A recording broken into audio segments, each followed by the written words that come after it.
നല്ലൊരു നാരങ്ങ അച്ചാറിൻ്റെ റെസിപ്പി ആവാൻ വേണ്ടത്.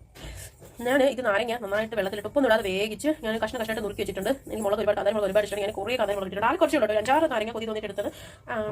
ഇത് ഉപ്പ് തട്ടി കൊടുക്കാം.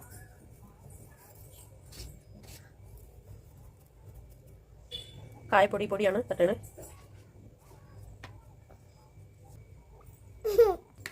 മിക്സ് ചെയ്യാം. ഇതൊരു 5-6 മണിക്കൂർ ഇങ്ങനെ ഇരിക്കട്ടെ, അടച്ചു. നാരങ്ങ റെസ്റ്റ് ചെയ്യാൻ വെച്ചതിന് ശേഷം കടുക് ചൂടാക്കി പൊട്ടിച്ച് കുറച്ച് ഉലുവ ഇട്ട് കുറച്ച് വെളുത്തുള്ളി ഇട്ട് ഒന്ന് നന്നായിട്ട് ചെറുതായിട്ടൊന്ന് മൂപ്പിച്ചിട്ട് നമ്മൾ റെസ്റ്റ് ചെയ്യാൻ വെച്ചിരുന്ന നാരങ്ങ, അത് ഉപ്പൊക്കെ പിടിച്ച് സെറ്റായിട്ട് ടിപ്പുണ്ടായിരിക്കും, അതിലോട്ട് തട്ടി ജസ്റ്റ് ഒന്ന് അങ്ങോട്ടും ഇങ്ങോട്ടൊന്ന് ഇളക്കിയിട്ട് നമ്മളതിലേക്ക് മുളക് പൊടി മാത്രം അതിൽ കുറച്ച് വന്ന ഉപ്പുള്ളോ അത് കുറച്ച് ഒഴിച്ചിട്ട് ഒന്ന് ജസ്റ്റ് തിളപ്പിച്ച് മുളക് പൊടി ആവശ്യത്തിന് എരിവിനനുസരിച്ച് ഇട്ട് കുറച്ചുകൂടെ ഉപ്പിട്ട് ജസ്റ്റ് ഒന്ന് കിണ്ടി എടുക്കുക. അത്രയേ ഉള്ളൂ നാരങ്ങ